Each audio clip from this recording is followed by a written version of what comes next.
જે અમારા ખેડૂતો માટે મજદૂરો માટે અવાજ ઉઠાવતો હશે ને એનો રાજુ કરપડા જાહેરમાં વખાણ કરશે, ચાહે કોઈ પણ પાર્ટીનો નેતા હોય.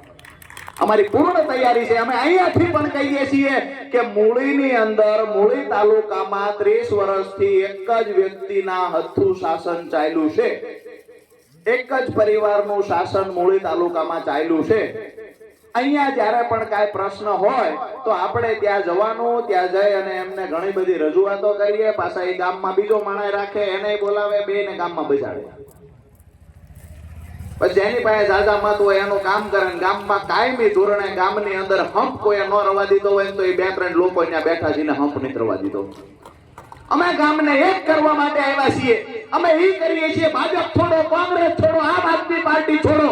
આપણા ગામના સિંચાઈના પાણીની વાત હોય, આપણા ગામના ખેડૂતોને કોઈ ખોટી રીતે વીજ બિલ આપતું હોય, આપણા ગામના ખેડૂતોને પોલીસ હેરાન કરતી હોય, ત્યારે એની સાથે ખંભે ખંભો આપીને ઉભા રહેવાની તૈયારી આપણા સૌની હોવી જોઈએ.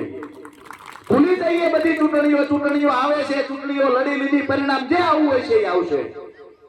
પણ હું તમારો છું, તમે મારા છો. આપણે બધા એક ગામના છીએ, આપણે બધા એક તાલુકાના છીએ, આપણે બધા એક જિલ્લાના છીએ. આ પ્રેમ આપણો કોણ ખાઈ ગયું? ભાઈ ભાઈ વચ્ચે વૈમનસ્ય ઊભું કોને કરાયું?